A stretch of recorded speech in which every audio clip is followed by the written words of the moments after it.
O Nolan é o Nolan, pro bem e pro mal. Eu diria que é um certo pragmatismo na visão dele quanto criador, que acaba se refletindo nas suas obras, que são verdadeiras experiências sensoriais de serem apreciadas, mas que acabam faltando no elemento emocional, a quem ame e a quem odeie isso. Eu, no atual momento, eu diria que eu fico no meio do caminho. Eu já tive a minha época que tudo no Nolan eu achava maravilhoso, mas hoje em dia eu acho que vai muito de obra para obra. Tem algumas que eu acho boas, outras nem tanto, mas eu diria que com Oppenheimer, que é esse novo filme dele, ele encontra nessa figura de estudo desse que é o cara, que é o pai da bomba atômica, talvez a melhor combinação possível com esse seu olhar mais pragmático, mais realista, mais direto mesmo, de como fazer um filme e de como contar uma história. Justamente porque a ideia do diretor é entrar na visão desse homem para explorar o psicológico por trás desse que construiu a bomba atômica. E nesse sentido, Oppenheimer é curioso que ele é um filme biográfico,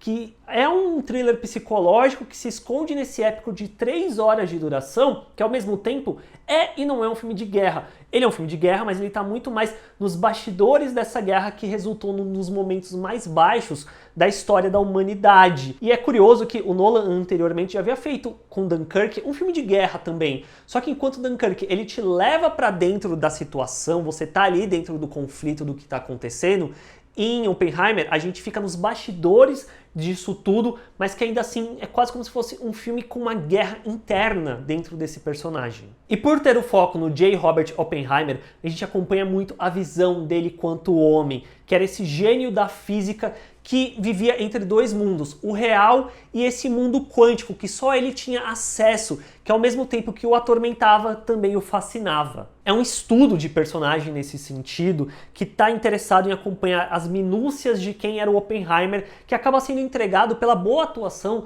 do Cillian Murphy, que compõe o Oppenheimer como esse sujeito estoico e pragmático. E é justamente nesse sentido que eu acho que rola essa ligação com o Nolan e a sua própria filmografia. E na minha leitura até, eu acho que daí vem muito também essa questão do Nolan já ter dito que esse é o seu filme mais pessoal, seu filme mais íntimo feito até então, porque há algo fascinante e distanciador no Nolan e nas suas obras, na sua filmografia, e na forma como ele é um contador de histórias. Eu acho que isso acaba se refletindo muito na forma como eu vejo o Oppenheimer nesse filme, que ao mesmo tempo que ele é esse cara fascinante, que todo mundo tá ao entorno dele, ele se cerca de pessoas que o idolatram e tal, ao mesmo tempo é algo muito distante dentro desse personagem, que se vê num lugar muito isolado de tudo, talvez com o olhar que ele tem e do que ele entende quanto o mundo, e ele fica preso entre esses dois mundos, o coloque nesse lugar. E até em certo nível rola essa tragédia em torno desse personagem, dele talvez buscar na construção da bomba uma forma dele mostrar para o mundo aquilo que ele via. E eu acho que essa questão desse distanciamento,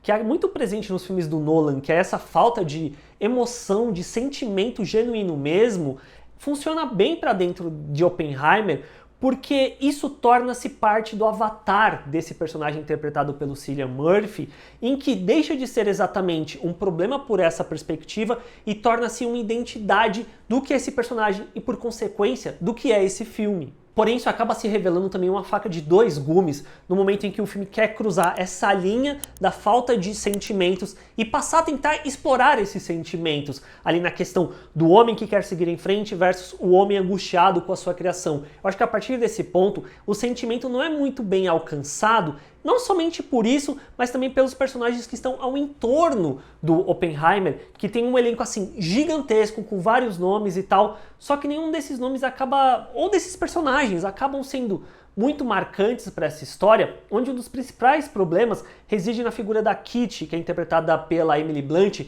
que é a esposa do Oppenheimer, que tem toda uma relação ruidosa ali com o marido, só que é aquilo, o filme e o personagem e o diretor estão tão mais concentrados na figura e na visão do Oppenheimer, que quando chega num determinado momento que precisa rolar esse ruído, não ruído é a palavra que eu quero, mas esse embate, esse conflito entre esses personagens e os sentimentos que existem ali, fica meio difícil de comprar esse lado da história. Falando no elenco, tem uma cacetada de nomes conhecidos. Tem o Matt Damon, o Jason Clarke, o Aiden Errich, tem o Jack Quaid, o Kenneth Branagh, tem um monte de nome que provavelmente eu não tô lembrando, tem o Alex Wolff, o Gary Oldman. E assim, na época que o filme foi anunciado e o elenco foi crescendo cada vez mais, criou-se a piada na internet, né, de que basicamente o Nolan estava escalando todo mundo branco que tinha em Hollywood. O que é verdade também. Mas de uma maneira generalizada, dá pra falar que muitos desses nomes são pontas, são nomes que estão ali que quiseram trabalhar com Nolan e tal, mas que não tem um papel tão substancial assim pro filme de uma maneira geral, com exceção do Robert Downey Jr., que fora o Cillian Murphy, é quem tem mais tempo de tela e consegue entregar uma atuação mais substancial, mais instigante pro Lewis Strauss, que eu acho até legal a forma como o Nolan, sabendo da visão que as pessoas têm do Downey Jr. quanto ator, explora isso também, no sentido de que por muito tempo, o Downey Jr. ficou fazendo o Tony Stark e as pessoas tomaram conhecimento de quem ele era por conta do Tony Stark. E aí, basicamente, ficou difícil de desassociar essas imagens. Ah, o Downey Jr. tá fazendo o Tony Stark e é fácil para ele porque ele tá sendo ele mesmo. Mas ainda assim, dentro dele ser ele mesmo, ele trouxe muitas nuances que compuseram esse personagem de uma maneira tão rica ao longo de mais de 10 anos dentro do MCU. Que dentro de Oppenheimer, o Downey Jr. traz muitas outras nuances para a composição desse personagem que ele está interpretando, que acaba sendo interessante, que talvez até ressalta o que as pessoas falavam do Downey Jr. numa época pré-Marvel. Nossa, esse ator incrível, não sei o quê. E quando ele foi fazer o Downey Jr., as pessoas, ele é só o Tony Stark. Sendo que, na verdade, ele é um ator com range muito grande. Eu falei um monte de homem e na parte feminina, basicamente, dá pra se falar da Emily Blunt, que ela tá bem, ela tem ali uma cena. E a Florence Pugh, por outro lado, até é um pouco incômodo, que pra mim ela é uma excelente atriz, eu acho ela incrível. E ela tem tão pouco pra apresentar aqui e basicamente reduzem a personagem a alguém que aparece, sei lá, 95% do tempo nua. O que eu acho que é bem caído. Oppenheimer é mais uma obra em que o diretor usa da tecnologia do IMAX, que é uma grande antiga paixão dele. E é um formato que normalmente é utilizado mais em filmes de ação e acaba sendo curioso nesse sentido ver em Oppenheimer o uso da tecnologia em algo mais tradicional nesse sentido, em que vai usar muito desses grandes enquadramentos da tela sendo totalmente preenchida com o rosto dos personagens, com alguns cenários que são vastos, a vastidão de alguns cenários e tal, e até mesmo em termos de curiosidade mesmo, que não existia até então o IMAX em preto e branco, não existia o rolo de filme de IMAX para ser filmado em preto e branco, e acabaram criando essa tecnologia justamente para o Nolan poder usar nesse filme dele. Mas quanto ao resultado em si, eu não acho que é algo tão impactante assim no final das contas. Você fica, meu Deus, eu preciso ver esse filme no IMAX, que é normalmente o que filmes filmados em IMAX acabam causando. Eu não senti exatamente isso, e ainda mais doido quando eu penso que o diretor de fotografia desse filme, que é o Hoyt van Hoytman, que já trabalhou em outros filmes do Nolan também, Interestelar, ele trabalhou em Dunkirk, ele trabalhou em Tenet,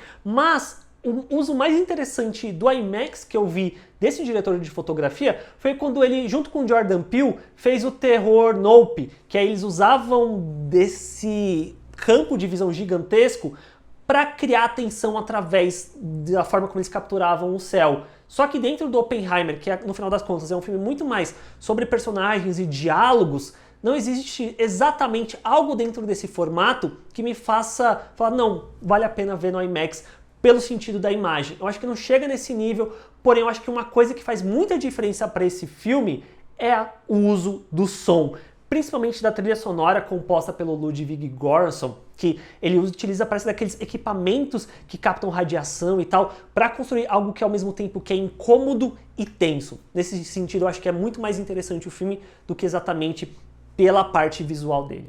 Inclusive, pegando isso que eu citei do preto e branco, o filme divide-se entre esses dois momentos, um com cores e outro em preto e branco. Assistindo ao filme inicialmente, eu tive uma leitura X do que aquilo representava, dessa distinção desses momentos, porém, vendo a entrevista do Nolan, ele disse que na verdade tinha a função Y, que era diferente do que eu tinha lido. E indo por essa perspectiva do Nolan, eu acho que o filme falha em deixar claro que era esse o propósito dessa distinção. Eu tô meio que falando em aberto para quando você assistir, você vê o que você vai entender disso, e aí você volta aqui no vídeo e deixa nos comentários o que você entendeu dessa diferença entre o que é colorido e o que é preto e branco. Por fim, Oppenheimer, ele é um filme denso, mas muito disso recai também na montagem, que não encontra exatamente uma motivação para essas 3 horas de duração, que acabam se mostrando desnecessárias no final, ter essa longa duração, porque exige uma construção de tensão que é eficaz. Eu acho que ela tem uma eficiência até um determinado ponto em que essa tensão é resolvida, e aí dali pra frente o filme continua e continua. E é justamente nessa continuação que volta o principal problema do Nolan para pegá-lo, que é essa falta de emoção que faça você ficar capturado pelo que falta ainda dessa história. Para todos os efeitos, Oppenheimer ainda assim é mais um filme do Christopher Nolan. E aí vai de você assistir e descobrir se você vai gostar ou não. Mas quando você vê, como eu já disse, volta aqui e deixa nos comentários o que você achou do filme. Assina o canal aqui na bolinha para fazer parte da comunidade. O joinha me ajuda demais. E a gente se vê na próxima. Tchau, gente.